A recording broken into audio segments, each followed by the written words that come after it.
Processed food जे आपण processed food खातो, जे पॅकेटचे फूड्स असतात त्यात पण सोडियमचं प्रमाण भरपूर असतं. त्यामुळे पॅकेटचे फूड अवॉइड करायचे, प्रोसेस्ड फूड अवॉइड करायचे, इझी टू ईट आणि इझी टू ड्रिंक फूड आणि ड्रिंक्स आपल्याला अवॉइड करायचे ज्यात सोडा भरभरून असतो.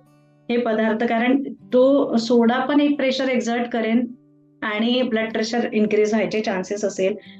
त्या व्यतिरिक्त पण सॉसेस आहे, कॅन फूड आहेत किंवा अजून प्रत्येक फूडला एक लेबल असतं की सोडियम इतक्या इतक्या प्रमाणात आहे. बरं, ते फूडवर फूडमध्ये ऍड केलेलं सोडियम प्लस तुम्ही ऍडिशनल तो पदार्थ शिजवायला जे काही शिजवताना जे काही मीठ युज कराल, म्हणजे एकच पदार्थ तुम्हाला कितीतरी प्रमाणात सोडियम देईल. त्यामुळे जेव्हा केव्हा तुम्ही फूड प्रोडक्ट्स विकत घेता तेव्हा एक बघायचं. आणि हायपरटेन्सिव्ह पेशंट आहे तर त्यांनी आवर्जून ज्या पदार्थांमध्ये सोडियम जास्त आहे ते पदार्थ अवॉइड करायचेच आहे.